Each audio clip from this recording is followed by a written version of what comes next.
Hi everybody, this is Catherine. I'm here with another episode, and I have with me my friend Sarah. Hello. And mostly what I read in terms of books is true crime, and Sarah's my number one true crime BFF. So,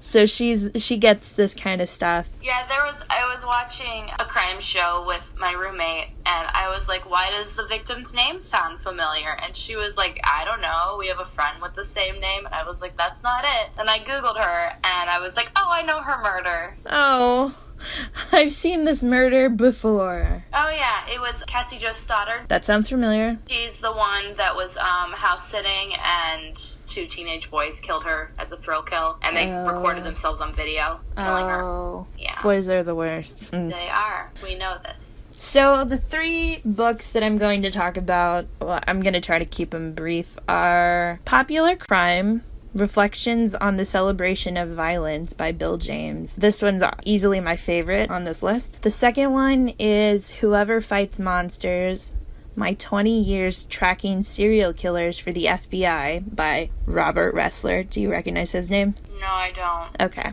And Tom Shachtman. And then the last one that I'm going to talk about is The Silent Witness, The Often Gruesome But Always Fascinating History of Forensic Science by Nigel McCrary. So all very true crime, forensic based, because, you know, we like our forensic files and New Detectives and everything on ID. Lieutenant Joe Kenda. Oh, his little sweater wearing adorable self. Yes. Though I did get rid of cable, so I'm not watching ID anymore, and it's very sad. Aw, it sucks what we have to do to save money these days. Yeah, getting rid of it cut my TV and internet bill in half, so. Oof. And it's just gonna get worse, isn't it? Okay, so let's go ahead and go to Popular Crime, Reflections on the Celebration of Violence by Bill James. So this book, like I said, is really my favorite on the list because it really just starts in the 1700s, the beginning of American history, and it just goes through all of the popular crimes that ever happened throughout the 3-ish centuries of the United States. And it's really very comprehensive, and it talks a lot about what attracts us to these kinds of crimes. What is the fascination here? What is the celebration about? So, you know, it's kind of, this book is really, when I was doing a lot of this research, it was really kind of the touchstone for a lot of the other research and things that I was writing about other books, because it's like, oh yeah, Bill James talked about this in this book at this part, and blah blah blah, and oh yeah, that crime was talked about here, and here's the aspects that he was talking about. So he kind of came up with a few different things, but the most important, I think, is the elements of crimes that really kind of make us interested in them. So he came up with several categories here, but he says that there's probably more. So the first one is tabloid elements. That's pretty obvious what that means. You know, it's gossip and things that are maybe unsubstantiated but sound really interesting. 2 is Dreyfus elements, and that means when an innocent or perceived innocent person pursues justice, so they're potentially falsely accused. People like to... is that named after someone? I think so, but I don't remember who. 3, celebrity elements, obviously things like OJ, the Lindbergh case, things of that nature. Mystery elements, you know, where we really don't have a solid solution. We don't really, you know, it becomes unsolved. Political elements, generally when, you know, a political figure is involved. Bizarre elements. This is generally when the crime is really gruesome. Things like Black Dahlia. Killer on the Loose stories. That's pretty self-explanatory. Organized crime elements. Literary elements. This is generally when the crime is popular or interesting because of the type of journalism surrounding the case. So a really good example of this is Perry Smith and Richard Hickok's murder of the Clutter family in Holcomb, Kansas.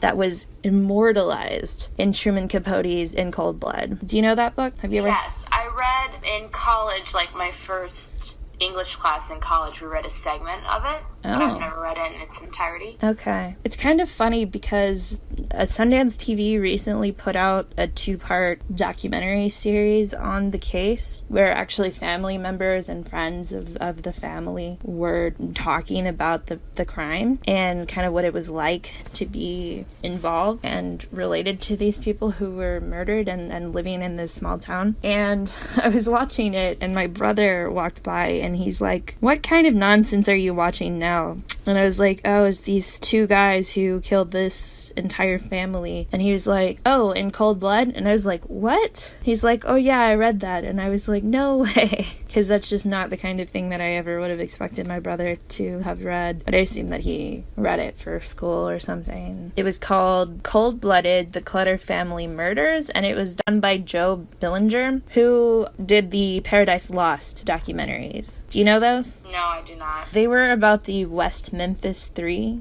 Do you know that story? Sounds familiar, remind me. Okay, so it was in the 90s during the Satanic Panic, and it was like these 3 teenagers who were into like metal music and stuff like that, and these 3 little boys were found like murdered in a creek bed in Arkansas. And naturally these 3 satanic teenagers who listened to metal were the perpetrators, and they were convicted and sentenced with very, very little forensic evidence. Does that sound familiar at all? No, I think I was thinking of the Central Park 5. Yeah. 5? When they start... It's the 5. Yes, it is. When they start getting all these different numbers, yeah, it starts to be, like, difficult to keep up with who is what. And because then there's a Springfield 3, which refers to these 3 women who went missing with pretty much zero evidence of what happened to them. It was just they were there one day and people came to get them the next day and their purses were still there and they were gone. So anyway, another element of these elements that James puts out is the justice system stories. Think Making a Murderer. Did you watch Making a Murderer? I didn't. Okay, because I would be really interested to see what you think about that, because I think a lot of people really bought into it, and they were very like, oh yeah, this guy clearly is innocent, and blah, blah, blah, and, you know, all this sort of stuff. But I think there was a serious lack of forensic evidence presented to the audience of the documentary, and also there was very, very little focus on the actual victim, whether or not this guy in the Making a Murderer guy, Avery, I can't remember what his first name is. Anyway, whether or not he murdered her, she was murdered. She was killed. She is dead. And they focused very, very little on her. And so I think that did a very huge disservice to her and her family. They really wanted to frame it as like a tragedy that, oh, this guy is being put away for this murder, when a lot of these kinds of stories would generally be seen more as kind of like a victory for this person who was murdered for no good reason and is getting a little bit of...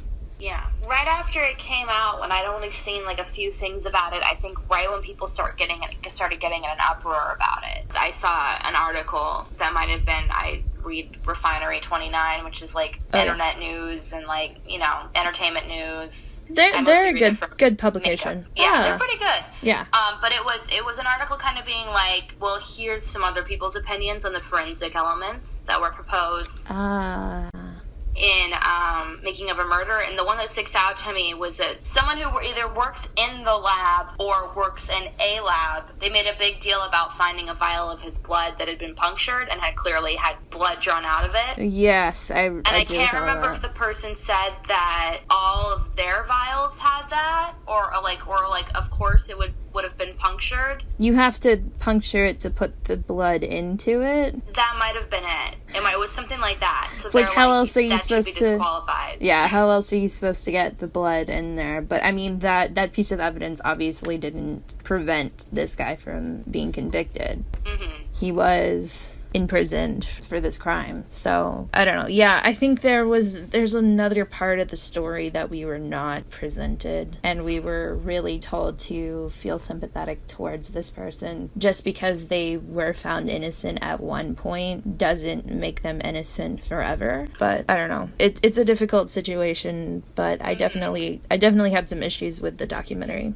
I feel kind of similarly about the, there's a podcast that went, and I can't remember any of these people's names, of course, but there's a podcast that went big because it presented that the guy was innocent in this case from the 90s where he... Is it Serial? I think it was Serial. Okay. And it's like he was convicted for murdering his ex-girlfriend. Right. I actually watched an ID special on it, and as I was watching it, I was kind of like, I personally think this guy's guilty. Yeah. Just kind of some stuff that they talked about, and it's like, just kind of based on like some of the diary entries that the girl was writing. Interesting. Like she wrote that she was like afraid of him and stuff, and I'm like, yeah, that doesn't bode well. That does not sound good. I think he was pretty much convicted on that, and I don't know, I haven't watched the podcast and it's been a while since I watched the special, but like they were kind of talking about how, you know, like that doesn't prove anything, but I'm like, but a teenage girl was writing in her journal that she was afraid of this guy. So after they broke up, I think there was some like weird race stuff involved with the case too, where he was Asian, maybe. I think he was Asian, and they weren't allowed to be dating. I think somebody was Muslim, perhaps. I think she was. Yeah, so there's some complications with that as well, but you know. I had it opposite. She was Asian, he was Muslim. Okay, yeah, that one's complicated too. And actually, that brings me to the next element, which is adventure stories, where people are like traveling or whatever. So things like the case of Natalie Holloway or Amanda Knox. Do you have any opinions on Amanda Knox? She's the one in Italy, right? Yes, ma'am. I have not followed that. I was little when that was all happening. Yeah, I was a freshman in high school, and even then, I really didn't have a full grasp of what the situation was, and I think that was because my parents didn't want me to know too much about it. So I'm not super sure, but I did watch the Netflix documentary on it, and, you know, part of me does really want to think that she's innocent, mostly because, it doesn't really make sense in terms of the psychology of it. Not to say that I'm a psychologist by any means, but it just seems odd that, like, she just doesn't seem like the perpetrator of a crime like that, but I don't know. And if she's not the perpetrator, then who is? Yeah, from what I've seen of it, I don't think that she did it. I just think she's a really odd girl who did not understand the severity. She's very odd.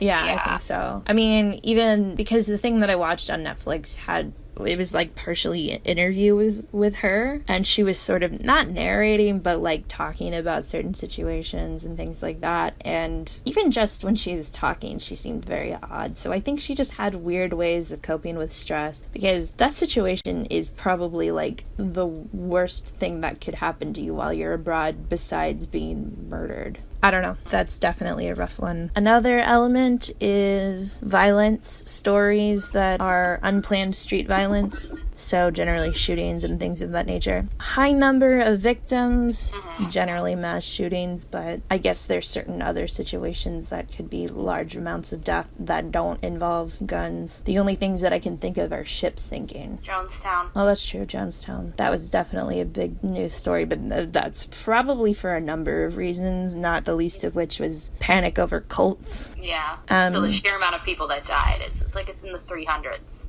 Think. Oh gosh, I thought it was closer to 1,000. I don't even remember. I might be wrong. Let me Google. I've never listened to the tape. I really have. Okay, you were right. It's like 909 people. I think I'm thinking of another place where like 300 people died. I can't think of one. You know, to hear that just coming from another country, that just, that's something you just never would have expected. Titanic is definitely another one of those. I think that death toll was closer to 300, maybe. That might be what I'm thinking of. And then there was something that was somewhat recent that happened in Korea, where there was a group of high school students who were on their like senior cruise or whatever, and something happened with the boat and it sank. And I remember reading about that. And the captain ditched the boat, so he got caught and he got severely sentenced. No, I believe it. Okay, so Titanic was like 1,500 people. Okay. So what was 300 then? 300 people were the people who made it out. Oh, could be. And then how many... Where's this 300 number coming from? It's gotta come from somewhere. Maybe it's from Sparta. No, I don't know. So, yeah, still massive amounts of people. And then the last one is sexual violence stories, so things that are mostly about rape and sexual assault. Those are the categories that the author was able to identify, but he said that there are probably plenty of more that, he didn't name. But the other thing that I wanted to bring up from this book is another thing that he kind of proposed. In order to convict somebody of a crime, he actually proposed sort of a point system in terms of assigning value to pieces of evidence. So it would take 100 points to convict somebody, and something like, I saw him near the scene around the time of the murder would only be valued at something like 2 points. So you wouldn't be able to say 100% that somebody was guilty of something with only testimony of people saying they saw this person. You would need things that are more substantive. And, you could have maybe smaller, more circumstantial evidence, but if you have a lot of circumstantial evidence, it could potentially wind up adding to enough to convict, but likely not. I just thought that was really interesting. And, obviously that's not something that would happen in terms of our judicial system, but I do think that there's a fair point in that, because... Yeah, there's the big thing I could see and difficulty in implementing with our judicial system, and this is kind of for me a product of the times, is that it would be hard to rank the level of forensic science, I guess is the best way to put it, like how good it is. Yes. So... Especially since currently we're having a lot of FBI type being like, well, it's not actually this is bogus indicator. And this is bogus and everything is bogus. That actually can bring me to I was going to do it as the third book, but I'll just do it now, which is The Silent Witness, the often gruesome but always fascinating history of forensic science by Nigel McCreary. And like you were saying, there's been a lot of issues with people saying, how valuable is this forensic evidence? And that was really a problem that came up with DNA evidence when we really solidified that, or at least seemed to solidify that in the early 90s. Mm-hmm. I know.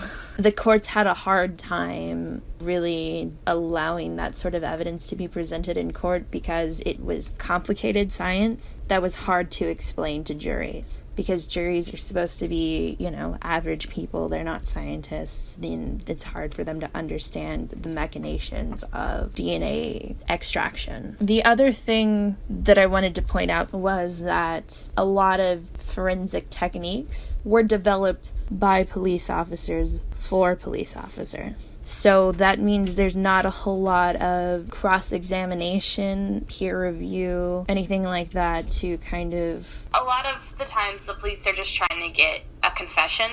Yes, they're trying to... Mm-hmm. Yeah, if you can present enough to get a confession out of them, well, the confession's better than anything else. Which is very interesting because, honestly, confessions aren't worth shit because so many people lie. And even if somebody confesses to something, they may have any number of reasons to confessing to it. I think it's kind of funny, and I've realized this recently as I've started to actually look into forensic evidence and books about it and things of that nature. A lot of movies end with this, gotcha moment where, somebody had been doing something illegal and the good guys win by basically getting so-and-so to profess that they did such and such illegal thing on tape.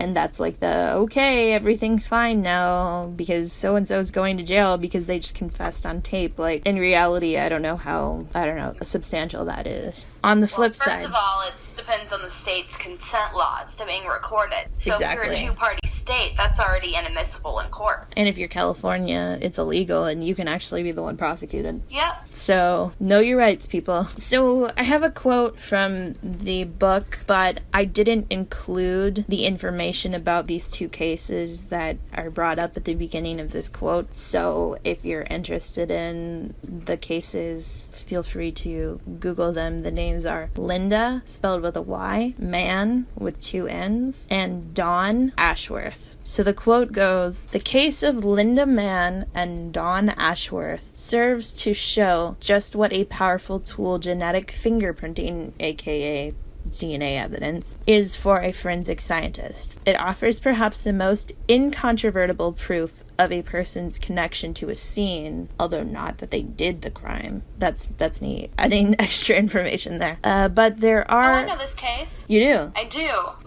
Sorry to interrupt, gateway drug into the true crime genre was this show that was done by the Smithsonian, and it's called Catching Killers, and they only did 2 seasons of it. Okay. And each episode focuses on a different forensic science. Oh. And it does the first case where they used it for the first time, the evidence. Yes. That involves like reenactments and stuff. And then they show a second case that's like a more recent case where they made a new discovery in the science that makes it better. So that particular case you just mentioned is the first case that they were both killed by the same person. It was the first case that they ever used DNA evidence. In the United Kingdom, I think? Yes, United Kingdom. Okay. But it was like the first time ever across the board.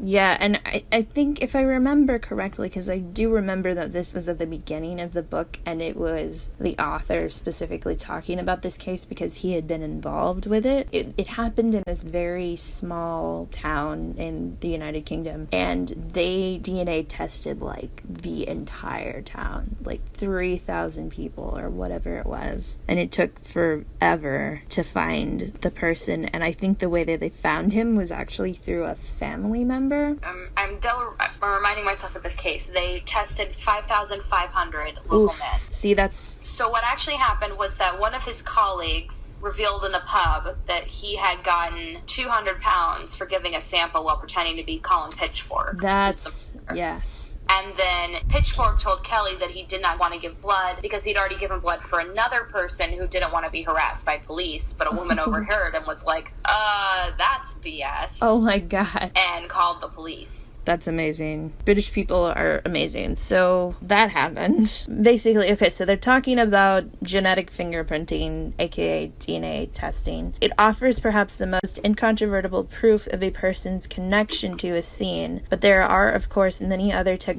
at an investigator's disposal. Innovations and advances are continually being made in this field. And, I don't want to suggest that all forensic evidence is bogus. Obviously, some of this is pretty serious science, especially when it comes to things like DNA and the like bullet trajectory or like ballistics or anything like that's pretty incontrovertible, but it doesn't necessarily constitute proof in terms of someone being the perpetrator. It just is proof of that person having some sort of relation to or being present at a crime scene. So a lot of this stuff has to do with sort of patching together the seemingly disparate pieces of evidence to try to come to a logical conclusion, and sometimes that can cause stretches in logic, basically. And so I don't know, like, what do you think about fiber analysis?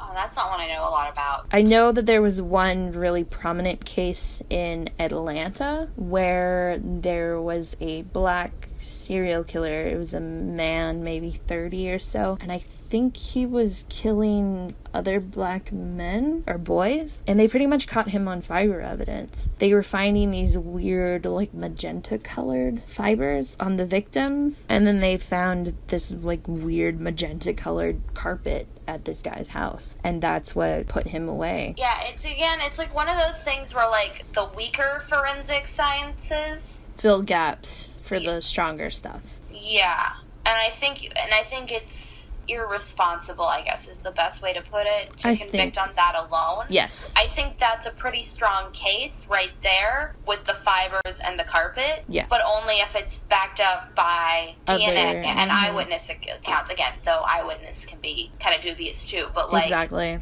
Like, at least, like, here's, like, his work schedule or something, where he was at work from this time to this time. You know, that sort of thing. Exactly. But if you just convict on, they're like, oh, we've got this bite mark, and it's his. Oh, and then bite mark all the evidence. And they convict on that. It's like... Yeah, bite mark evidence. Asking for trouble. Yeah, that is probably the most tenuous kind of evidence. It's like, it's a bruise. Funny enough, though, that's what did Ted Bundy in, was bite mark analysis. So it's kind of hard when you see cases where, like, obviously this guy needed to be taken off the streets. This guy needed to no longer be able to commit crimes. But on the other hand, you know, there's less prominent, less dangerous people who may have been put away on the same type of evidence that really could have been kind of bogus. Like you're saying, you know, eyewitness accounts are notoriously very unreliable, and it's kind of unfortunate because prior to more solid forensic evidence like DNA, that's pretty much all cases had to go on. There was a lot of, I saw so-and-so at this time around this area, which is like, how do you know that you really saw them at that time, at that area? You know, are you fabricating this? It has a lot to do with unreliable memory. Think like the Mandela effect. Have you read anything about that? Do you know much about that? Is that the one where, like, correct me if I'm wrong, that's the one where they, like, people thought that,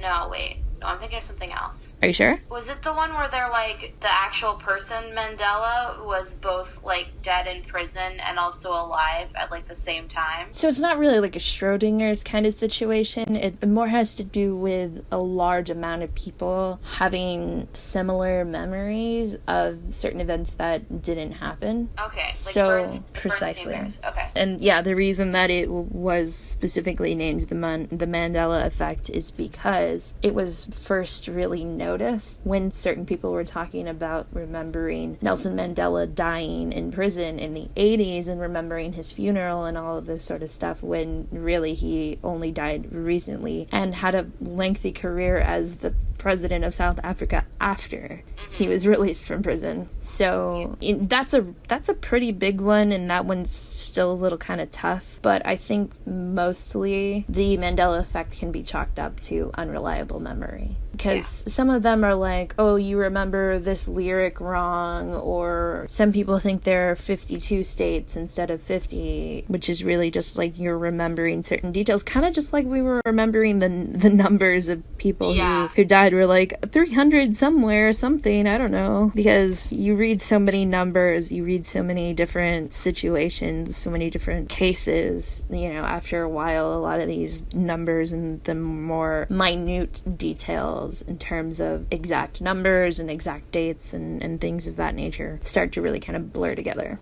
So, a good case in terms of... You know what, I was going to talk about the Lindbergh baby thing. That was used in one of that Catching Killers episodes. They talked about wood analysis. Yeah. Well, I was going to talk about that in terms of, like, a lot of people saying that they saw him. So, like, with the case of the Lindbergh baby, how much do you know about that? I think a decent amount. It was Charles Lindbergh's legitimate firstborn son, because I know he had other children. Yes. And I don't know the order of their birth. Yeah. But it was his, and he was like basically what Blue Ivy is to us today. He was the, you know, she's the... Basically American royalty. Yeah, the American royalty. I'm not saying that Blue Ivy is going to die. I just want to clarify that. No, just in terms of the way the American public felt about this particular child. And he was taken out of the window of his home. The nanny went to check in on him, and he wasn't there. They found a ransom note, but the baby was already dead at that point. They'd killed him. But they didn't know that. So no, they didn't know that. There was a humongous manhunt until they found the body of the baby. But then the killers weren't caught until I think 2 years later. it was something crazy. There was some ransom money that was exchanged, and the money was used at like a gas station or something like that, and then the gas attendant reported it, and I think that the gas attendant also got the license plate off the car that used the money. And that's what led to this guy Hauptmann, who seemed to fit the profile pretty well. In the ransom note, there were certain clues that sort of led people to believe that the perpetrator was likely German. Things like spelling good as G-U-T, gut, and writing money amounts with the $sign at the end, like they do in a lot of European places. And the guy was he was born in Germany. He illegally entered the United States, actually, because I think he was a fugitive in Germany. So he escaped Germany and came here, and the biggest piece of evidence that they had against him, besides him using the ransom money, was the ladder that was found outside of the window of the child who was kidnapped. Seemed to match wood taken from the attic of this guy's apartment. Yes. If I remember correctly from that episode, which I've rewatched that series, not recently, but several times, because like I said, I really like it, there was wood from multiple places within his home. Okay. It wasn't all one kind of wood. And they found a place where the plank was removed. Yeah, so there was a lot of evidence pointing to him, and it seems very likely that he was a perpetrator. The problem with the whole case, and what Bill James, the author of the popular crime book, says, is that one of the problems with the case is that nobody else was ever implicated, and it seems very, very likely that Hauptmann was not alone. So a lot of the evidence from the prosecution came from eyewitnesses. So Bill James says there are several substantial errors, one of which is an old man named Amandus Hotchmuth was allowed to testify that he had seen Hauptmann near the Lindbergh estate days before the kidnapping, when in reality he almost certainly had not. And 2, other persons also testified to seeing Hauptmann near the Lindbergh home. This testimony is unconvincing, and there is little reason to believe that any of them actually saw Hauptmann there. And that's pretty much the long and short of it. Is that really they probably didn't see him, but it's just, you get your little 15 minutes of fame going out there to be on the stand to testify against this guy who pretty much the entire country was convinced he was guilty because, again, of how they felt about the Lindberghs and the Lindbergh baby himself. So that's that book. The final book is Whoever Fights Monsters, My 20 Years Tracking Serial Killers for the FBI by Robert Ressler and Tom Schachtman. So the quote, Whoever Fights Monsters, actually comes from a quote by Nietzsche, and the full quote is, Whoever fights monsters should see to it that in the process he does not become a monster himself. And if you gaze long enough into an abyss, the abyss will gaze back into you. Robert Ressler, I actually knew his name from the vampire killer of San Francisco? Richard Chase. Have you ever heard of him? Richard Chase sounds familiar. Okay. He was In your notes, you just say Richard Chase vampire killer, and in my head, I was like, they based a character after him. He killed vampires. For a supernatural show. No, he was a nasty little fucker who... I believe it. Basically, I forget what the condition is actually called, but it's basically this thing where you either A, think that you don't have enough blood in your body, or B, think that the blood that is in your body is rotting, and therefore you need to replace it with blood from other sources. Hence vampire. Basically, Richard did a lot of really disgusting things. He would drink blood of a lot of different animals, and I will not get into details because it's really gross, and also the details of the murders are very disgusting. But that case was one of the first cases that they used criminal profiling as made popular by Robert Ressler to identify what kind of person the police officer should be looking for. And, they basically found a guy who was within walking distance of the murders, was 25 to 35, white male, very unkempt, that sort of thing. And, the police basically canvassed the area and had a pretty good idea. Like, people were pointing out where this guy lived. They were like, that description perfectly matches this guy, Richard Chase. So the profile definitely did help, but it was certainly not the only reason that this killer was caught, right? So that actually brings me to the Netflix show Mindhunter. Have you watched it? I have not. Do you know about it? There's like 3 shows that came out all around the same time that I feel like all have similar titles. Is that the one with the autistic character? If it is, I don't know about it. Okay, there's one coming out that's like, I don't know, I remember someone posted something about, I think it was about Mindhunter. Mindhunter is really like about this side female character and who gets her job and quits, gets a divorce and like has to go and work with this guy who thinks he's all that or something. Yeah, that sounds right, I think. Basically, Mindhunter is not even really loosely, it's like pretty rigidly based on Robert Ressler and Tom Schechtman, because it's basically about these 2 FBI agents who really were pushing for profiling of serial murderers. And the way that they did that was by interviewing serial murderers who were already in prison. So that led them to talking to people like Jerry Brudos and the co-ed killer, Ed Kemper. Do you know how tall this motherfucker was? 6'9". Jesus. Yeah, he's called the co-ed killer. Anyway, so basically Mindhunter, I think, really has been the impetus for the discussion around the usefulness of forensic science and profiling killers in general. I think that was the reason why that information was kind of floating around in the internet sphere for a while, was because of this show coming out. Because it's one of those things that really kind of glamorizes the work along with things like Silence of the Lambs, and it makes it look like this really interesting, fantastic, fun, useful work, and some people take umbrage with the idea that it's useful.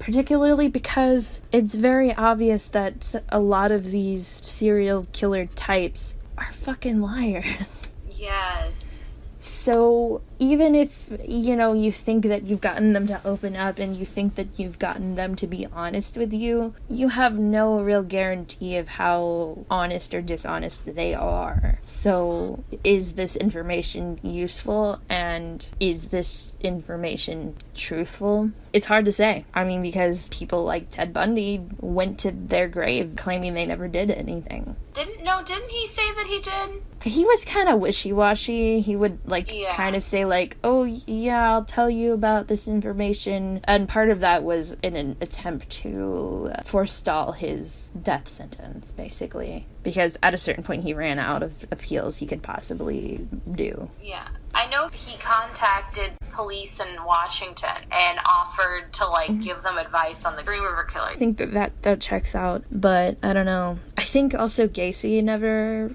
admitted that he did anything, so... He had a bunch of boys buried under his house. At that point, It doesn't matter if you admit it, but I mean, obviously, what kind of useful information can you get from somebody who denies the fact that they killed anybody when they had 30-some-odd people buried under their fucking house? Yes. I found the post, and she writes, Mindhunters is a narrative journey about a lesbian who leaves her emotionally controlling girlfriend for a one-time career chance. But when she tries to rescue a cat, it goes badly, plus she's forced to work in close quarters with some questionable men. Also, some guy gets obsessed enough with his own mental capabilities that he tries to play God in other people's lives, but what else is new? Oof. So, yeah, that's pretty much it. If there are any final thoughts, comments, concerns, questions. Yeah, kind of going back to forensics, because there was a moment where in the podcast where I thought of this, but then I didn't have a good chance to say it. Go for it. The comedian John Mulaney, and I don't remember which special of his. I know it's one of the Netflix ones. Yes. Or what the context of this bit is, but he's got like an extended bit where he talks about Law and Order SVU and how gross it is, and how it's proof that you can air anything on television, and I think it's part of that bit, but I'm not sure. But he talks a little bit about how easy it was to get away with crimes back in the olden days. He's like, you know, bank robbers would just like shoot their names into buildings, you know, because once you left town, they'd never find you. I mean, he does these great voices, and there's this one point where he's like, they didn't know about DNA testing. They just get rid of all that stuff. They'd be like, Chief, what do we do with this pool of blood? And the chief would be like, mop it up. Now back to my hunch. I'm not doing it right, because John Mulaney just has such great delivery. He's fucking hilarious, but... Love him. He's currently touring, so... Gonna be a special soon. Nice. I mean, what were they going to do with that blood anyway? Didn't know. Maybe if we hadn't destroyed the Library of Alexandria... we would know. We would have had DNA evidence in the 20s. I'm kidding. I don't think that would have impacted anything.